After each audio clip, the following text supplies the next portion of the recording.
Good afternoon, everyone. Thank you for joining us today for the Raritan Bay and Sandy Hook Bay Coastal Storm Risk Management Feasibility Study public scoping meeting. I am Gina Dodolo, and I'll be presenting today. In the meeting, we also have key members from the New Jersey Department of Environmental Protection and the U.S. Army Corps of Engineers. As you're joining the meeting, please type your name, town, and affiliation into the chat. And if you would like to be added to the mailing list for the project, please also include your email in the chat. So we ask that everyone remain on mute and to put any questions in the chat. And if you need any help, just let us know.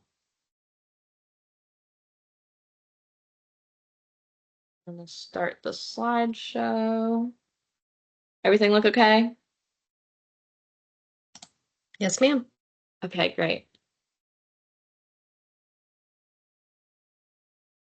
Oh, okay. So thank you so much for joining to hear about the scoping for the inclusion of Keyport into the existing study area. Please remain on mute until the end, and we're going to get started. So the purpose of today's meeting is to provide an opportunity for the public to offer comments on what is being proposed and to identify issues, measures, and potential impacts to be considered in the study analysis. Today's meeting is being recorded. The recording will be posted and shared within the next few weeks. We're going to start with a presentation on some project updates and potential measures to be considered. And please remember to remain on mute and to put all your questions and comments into the chat. However, if you do plan to submit official scoping comments, you're going to have to email them or mail them to us, and I will provide information on the last slide for how to do that. Here's our agenda for today. We're going to start with some opening remarks, then get into the presentation, followed by a brief opportunity for questions and answers. And like I mentioned, I'll provide contact information on the last slide for how to submit those official scoping comments. And I'm going to hand it over to Dennis. All right, thanks, Gina. Can you hear me? Yes. All right, great. Thank you, Gina. Good evening, and thank you all for taking the time to join us and learn about this important study. I'm Dennis Raritan, Director of Resilience Engineering and Construction within the Watershed and Land Use Program here at the DEP. Some of my team from the Office of Coastal Engineering is on the call for support as needed, especially during the question and answer period. I have with me Debbie Vogel, Vincent Lucier, and Rachel Szynski. I want to thank them for participating. The DEP is what the U.S. Army Corps of Engineers likes to call sometimes during the presentation the non-federal sponsor. The non-federal sponsor just means that the DEP will be partners with the Corps as the study progresses and share some of the funding responsibilities if they're required. However, for this project, in accordance with the Disaster Relief Supplemental Appropriation Act of 2022, this study is 100% federally funded. This study began as a general reevaluation study in the 1960s. It was a beach erosion and hurricane project along the Raritan Bayshore, and it included Keansburg, North Middletown, and Lawrence Harbor. The DEP requested a core reevaluation of the project, mainly to add sand renourishment cycles to Keansburg and North Middletown Beach, and a reevaluation of our aging tide gate and pump station facility at Keansburg. In June 2023, the DEP requested and supported our local partners to include Keyport and Belfort in the study area. In January 2025, the Assistant Secretary of the Army approved the inclusion of these areas and increased the time and funding to be added for the study. It was really a win for the state of New Jersey and for Keyport. Tonight's virtual presentation and meeting will give the Corps the opportunity to gather vital information from residents on locations of vulnerability, what storm impacts have been personally experienced, and suggestions for identifying alternatives to reduce those impacts in the future. I want to thank you all for participating, and I want to hand it back to Gina for further introductions. Thank you for having me. Thank you, Dennis. Do we have Rose?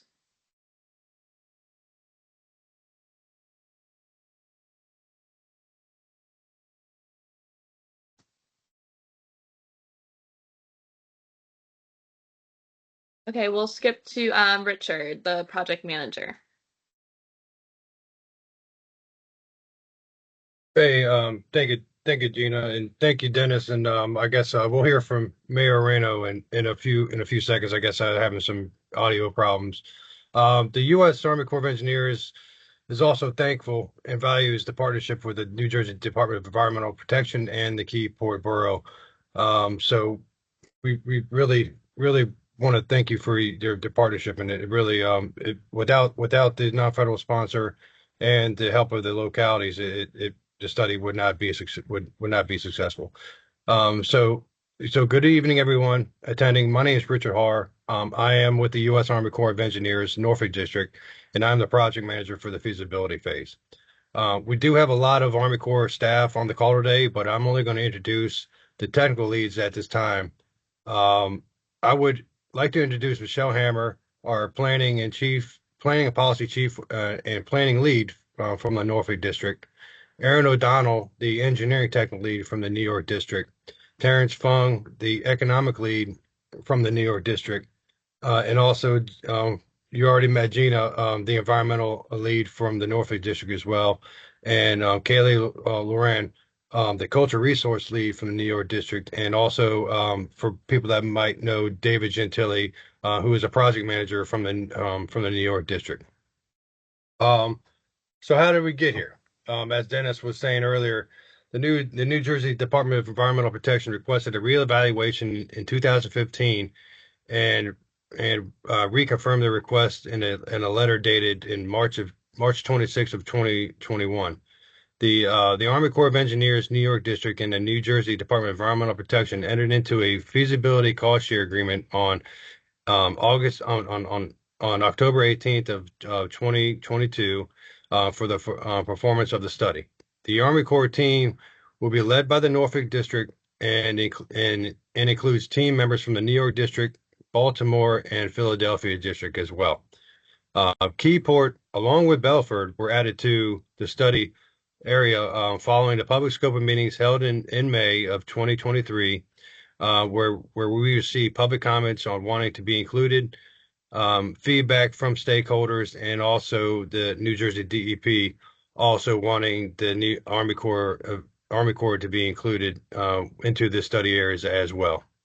The New York District was approved by the Office of the Assistant Secretary of the Army for Civil Works to be moved forward with the addition of Keyport and Belford on January 18th of 25 to extend the study to a 5-year, 8 months, and increase the $3 million project budget by $5.37 million for a total of $8.37 million, which is fully funded. Um, thank you, thank you all for attending today's scoping meeting. And the main goal is to get your input, which will help this feasibility study be successful. I'm going to say back over to Gina, but I didn't know if Mayor Reno was able to fix her audio. We're on. We're on. Thanks. Okay, can you hear us? Loud and clear. Okay, great. Good evening, everyone. Thank you all for being here tonight. I'm honored to welcome you as we take a significant step forward in the effort to protect our communities, our environment, and our way of life from growing risks of the coastal storms. Today marks the public introduction of the Raritan Bay and Sandy Hook Bay Coastal Storm Risk Management Feasibility Study. It's a critical initiative being undertaken by the U.S. Army Corps of Engineers in partnership with NJDEP and with the full support of local leaders and residents. A few years ago, Keyport was not included in the study, and I have pursued to get Keyport included in this study. And I'm pleased to see that now we are included. We're all part of the same waters, and we should have always been included.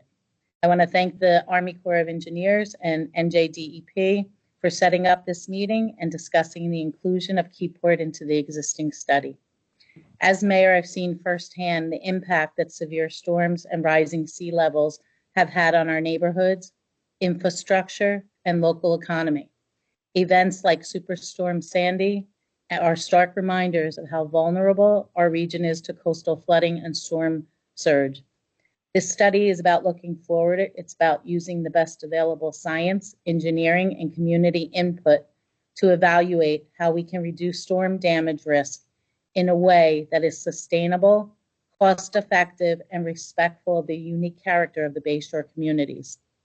The feasibility study will explore a range of solutions from structural measures like flood walls, levees, and dunes to nature-based approaches such as marsh restoration and living shorelines. Every option will be carefully assessed not only for its technical visibility, but also for environmental impact, economic benefit, and community support. Public input will be essential throughout the process.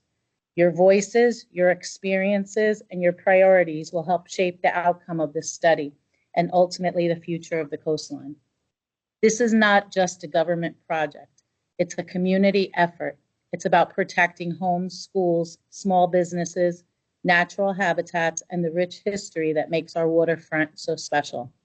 Let us move forward together, prepared, informed, and united in our commitment to build a safer, stronger, and more resilient future for all. Thank you. Thank you so much.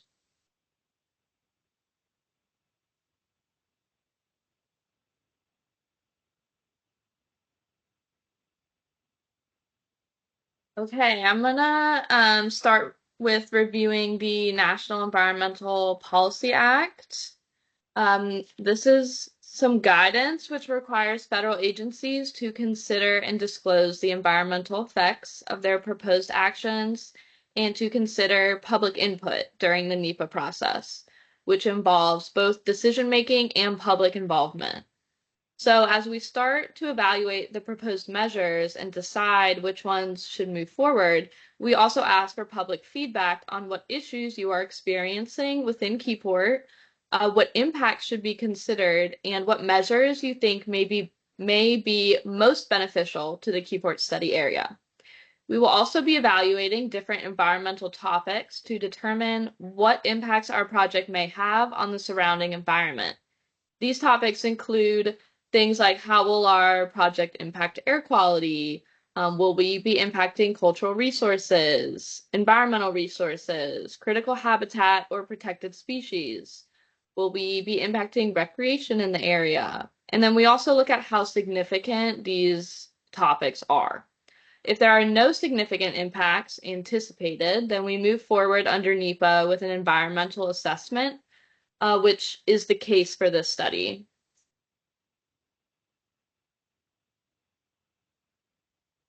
So this study is authorized by the resolution of the Committee of Public Works and Transportation of the U.S. House of Representatives, adopted August 1st, 1990, and Section 216 of the River and Harbor and Flood Control Act of 1970. And the purpose of this study is to identify a plan to reduce the risk of coastal storm damage within the study area. The study area being referred to can be seen outlined in green on this map on the left. The need for the study is because the study area is at risk from coastal storm impacts due to its location along the coast. And our non-federal sponsor, as we've mentioned, is the New Jersey Department of Environmental Protection. We are starting scoping for the two new additions to the study area, Keyport and Belford.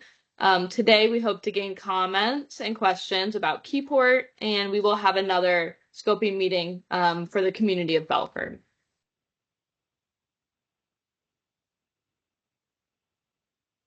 Make sure this isn't in the way. Okay. So we are currently in feasibility phase of the study. In January of this year, Keyport was added to the study area for the project and is now entering scoping, which is where we come up with potential measures that may be feasible and meet the goal of the project. So the NEPA scoping period is starting today. There are 30 days for the public to provide their official scoping comments in order for their comments to be taken into consideration as the study moves forward. As we go through alternative evaluation and analysis, we will be narrowing down the potential measures and eventually reach a tentatively selected plan. After that, there will be a second opportunity for the public to provide comments on the draft report. Those comments will then be taken into consideration as the selected plan is developed further, and finally, we plan to have the final report signed in May of 2028.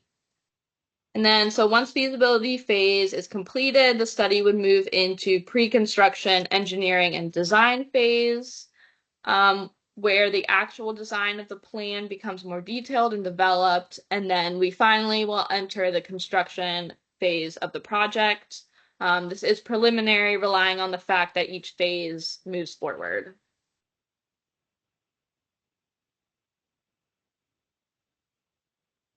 Okay, so at the beginning of every study, we look at the problems, opportunities, objectives, and constraints of the proposed study. Identifying the problems and opportunities you face is the most important step in the planning process. Once the problems and opportunities are described, the next task is to define the objectives and constraints that will guide your efforts to solve those problems and achieve those opportunities. The problems and opportunities says this is what is wrong, and then the objectives and constraints says this is what we intend to do about it. So for this study, the problems are aging storm protection structures, economic damage, health and life safety concerns, and loss of natural resources and resiliency. The opportunities are to reduce economic loss and hardships due to coastal storms and flooding, improve coastal resiliency, protect and preserve water quality and fishery resources, utilize nature-based solutions as protection and resiliency measures, reduce costs for existing federal project features, and increase community awareness on storm risk reduction measures. The objectives of the study are to manage risks associated with coastal storm surge to existing development, communities, and recreation, and to manage risks associated with coastal storm surge to human life, health, and safety. And this is all over the 50-year period of analysis, which is a typical period of time for our projects. And finally, the constraints include to not create or exacerbate coastal storm impacts or risk to human life, health, or safety, avoid and minimize effects to environmental resources, take into account the Coastal Barrier Resources Act, which encourages the conservation of hurricane-prone, biologically rich coastal barriers, as we develop measures and locations for those measures, and to avoid and minimize effects on cultural and archaeological resources. During scoping, we also define the planning considerations to help with risk-informed decision-making.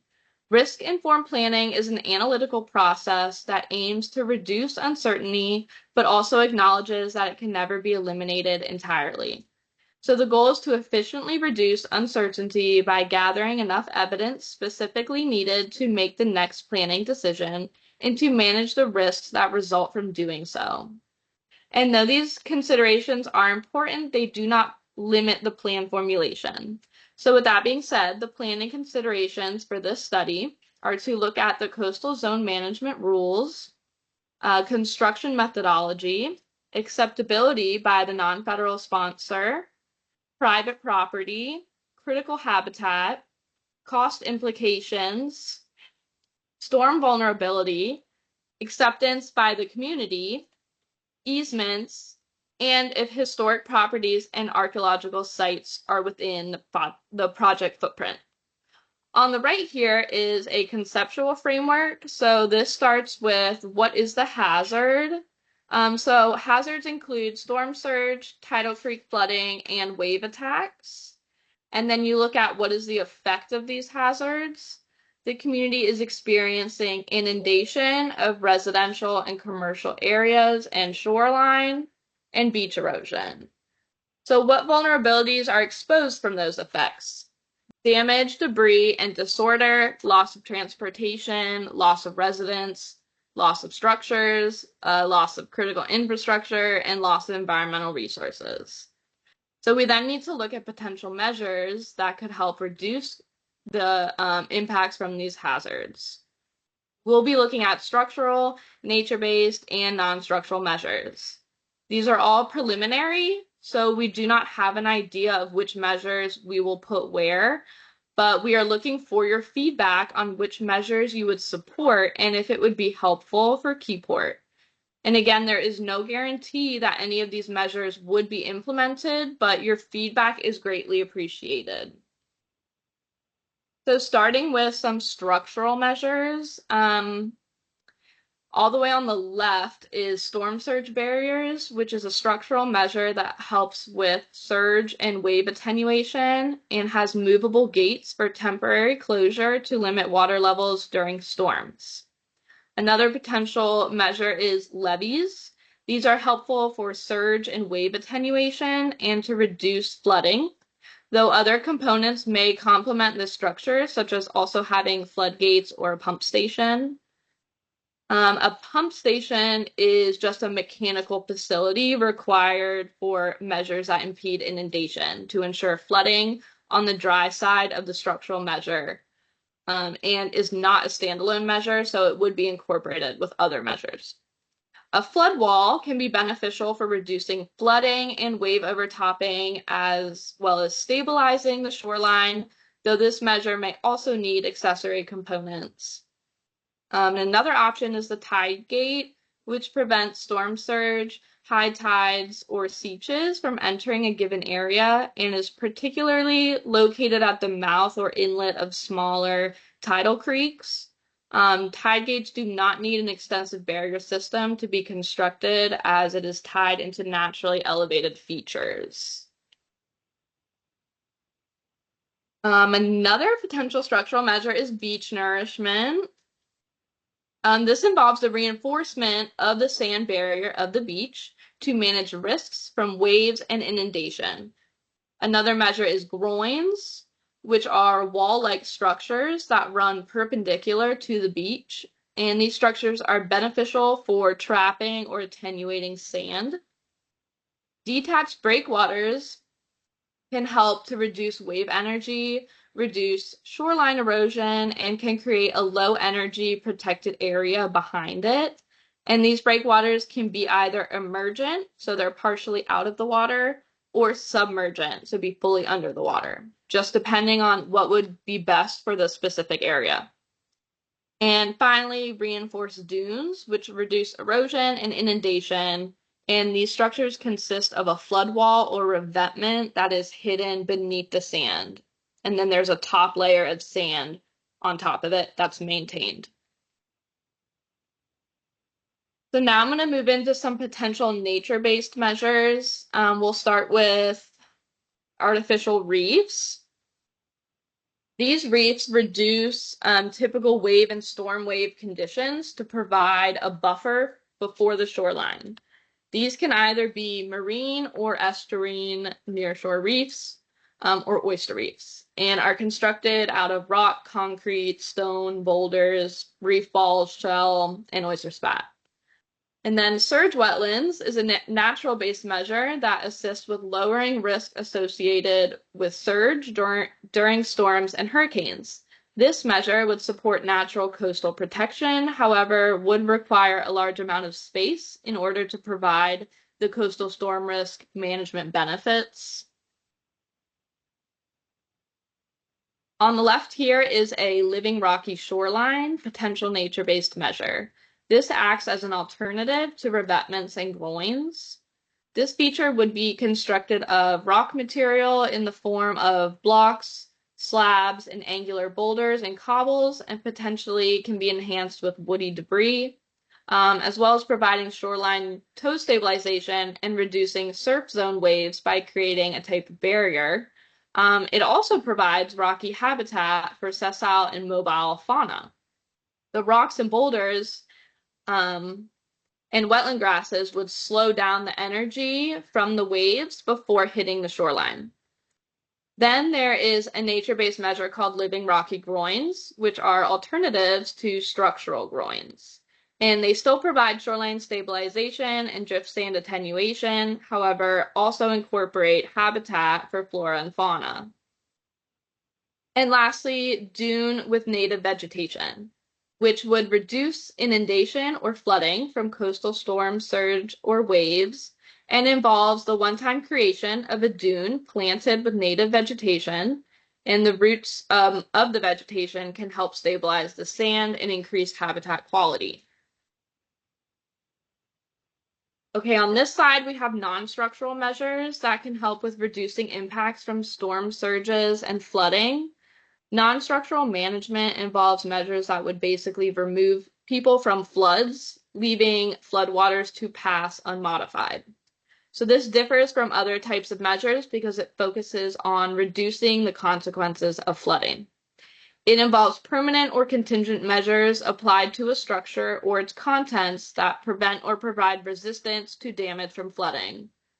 So the potential measures to be considered are floodproofing, which can be either standalone or combined with other measures such as elevation, and can be designed as either wet floodproofing, which is basically creates a water-resistant structure and allows flooding to still enter, or dry floodproofing, which is a waterproofing technique but would stop the water from entering a structure, though this concept does not work for every structure.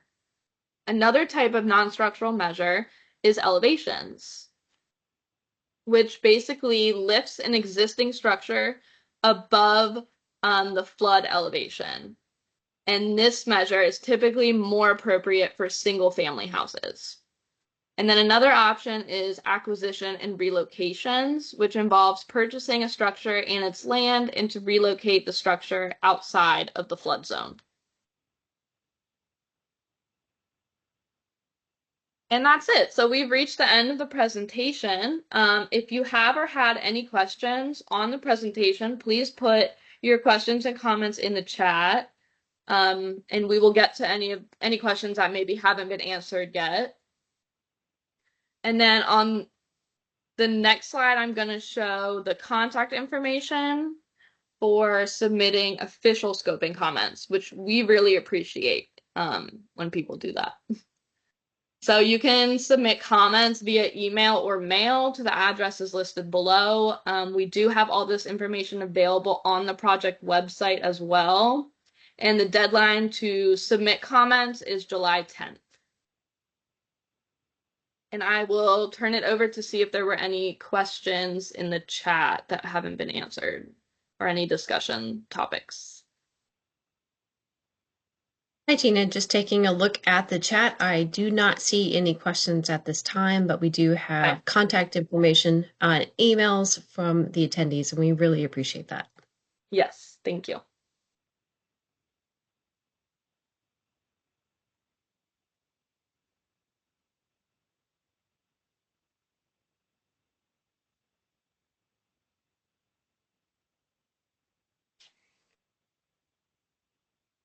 I think that one of the main things is that any of our residents that are on there, you have till July 10th to submit your comments, which is really important if there's anything that you have questions on.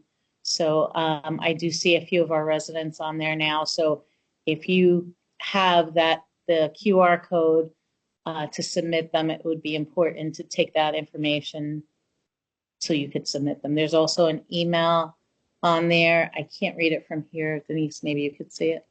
CE. It's CE.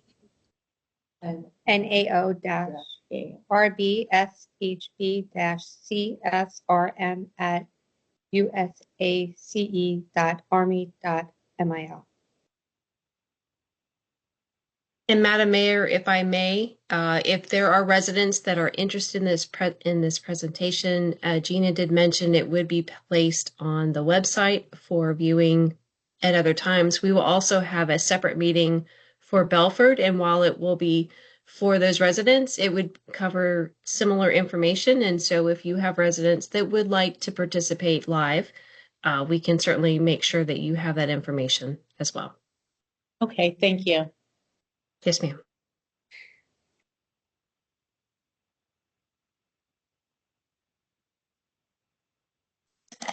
I do see one question from Janet in the chat. It says, what is the status of the Cliffwood Beach study?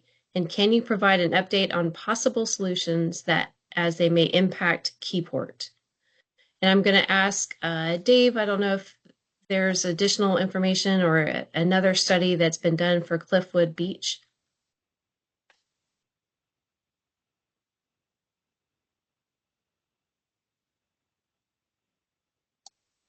Or Janet, I don't know, Gina, if we're able to, if residents are able to come off mute. I don't know, Janet, if you had additional, if you'd like to put it in chat, or if you had additional information about that. Hi, this is Janet. Can you hear me? Yes, ma'am. Yes, ma'am. Hi. So I'm thinking that, we were at that meeting, I don't know, a year or two ago when there was a meeting over in Cliffwood Beach. And that's when many of us were asking, will Keyport ever be part of the study? So thank you for bringing us into the study for consideration. So I'm wondering, since it's been a year and a half, they've probably, or you've probably gone through this process and may have solutions for that area that's to the west of us. So I'm kind of curious for some hands-on live suggestions that have come up from the study since they've been part of this for a couple years now. Yeah, that is a great question, Janet. So I'm going to start and then certainly welcome Richard to jump in as well. But I'll just share that as was mentioned at the beginning, we have a process to expand our feasibility studies, and certainly coordinating that and getting permission to expand the study. So with that in mind, we have looked at measures, as Gina's walked through. There are some measures that we are considering for inclusion, but we have not advanced the Cliffwood Beach study quite yet. But that's the goal. Now that we have the approval, we're going to be advancing the study and really digging into those measures, and just appreciate any feedback, certainly from the broader community, about measures that Gina showed. And then certainly later, as we work towards a tentatively selected plan, we'll be coming back out to the public to walk through what those plans look like.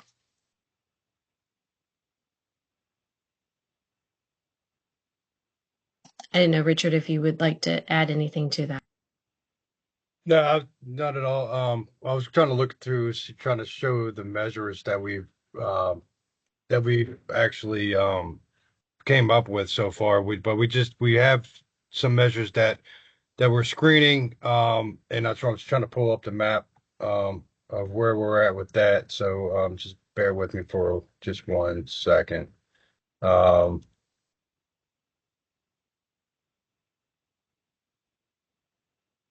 And if you're pulling that up, Richard, the one thing I would share is that these are very high level measures and certainly should not be considered what ultimately would be recommended. They're just a breadth of measures as Gina's presented.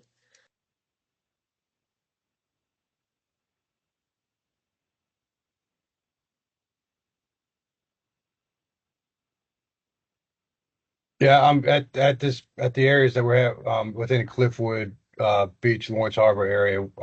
We have some breakwaters proposed, some beach nourishment, and so forth. But like I said, they're all preliminary, and we're still working through how to um, screen them through, and just trying to get the feedback also from the team of costs, as well, of some rough order of magnitude cost of how much they would be, and trying to, like Michelle was saying, just screening through these measures, and trying to see what best fits for the study.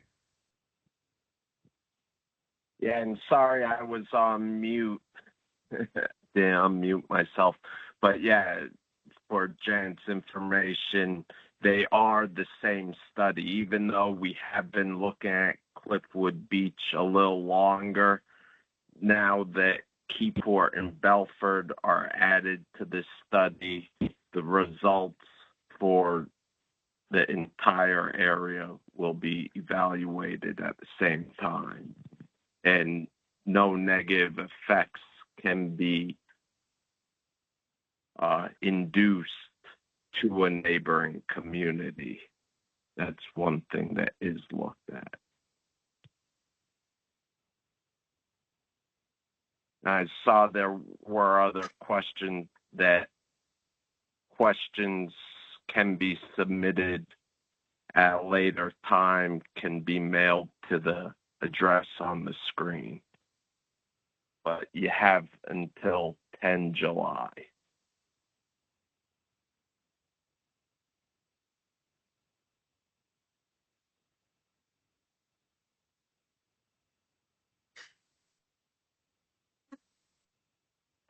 question was Al asking the question.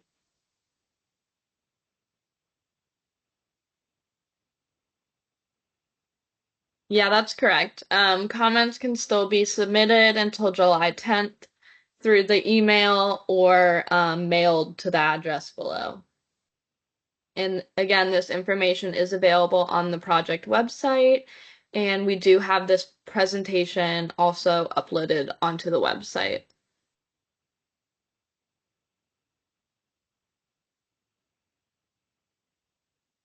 So there's a question in chat from Matthew. Following the July 10th deadline for comments, when do you anticipate the next public update will be scheduled?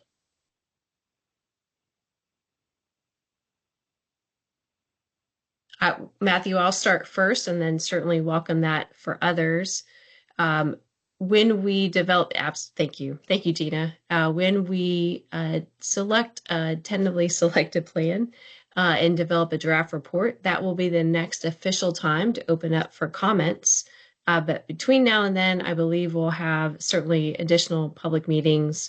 We'll want to present alternatives that are formulated, certainly to get comments on those prior to selecting the tentatively selected plan. But I don't believe we have a public meeting scheduled yet, but I'll ask Richard and then certainly Gina.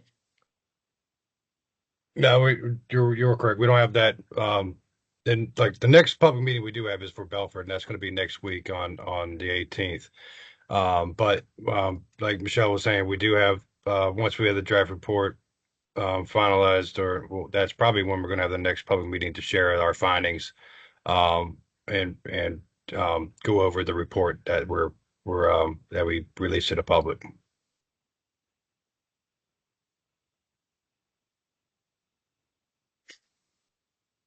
Yes, and there was also the comment I see that Keyport is a port with more than 200 vessels in it used for mooring, and the solution needs to enhance this virtual service and use. Yeah, and Dave, that this comment's that's a good comment because this is the type of stuff that we actually need we need to see, um, and we need to incorporate into our discussion pertaining to Keyport, because 200 crafts utilizing this area, especially, um, I don't know if they're commercial, resident, or just leisure boats or and so forth. But this is something that we look into. Right. I know there are many leisure boats and sailboats. There's a Keyport Yacht Club in the area that looks very nice around sunset with all the sailboats moored out. Yeah, that'll be looked into. All right, I see another question in the chat from Janet. Has the data been collected already on previous damage from storms, or is that part of the next steps?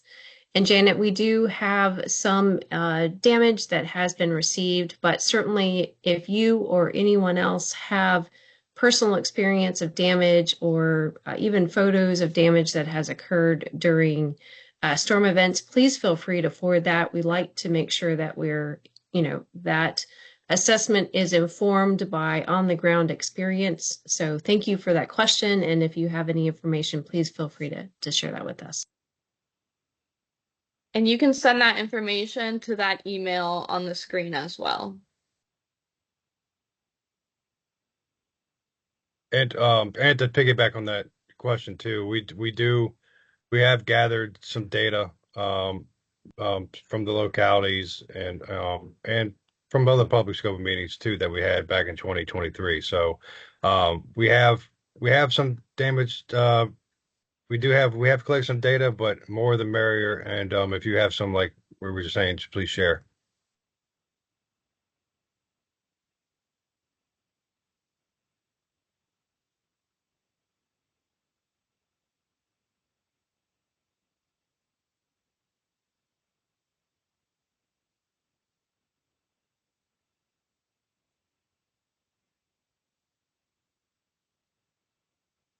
All right, Gina, I am not seeing any additional questions in the chat. I think at a minimum, I certainly want to thank everyone for participating today. Thank you for taking time out of your schedule to listen to our public meeting and certainly providing questions. None of this is possible without your input, and we greatly appreciate your time.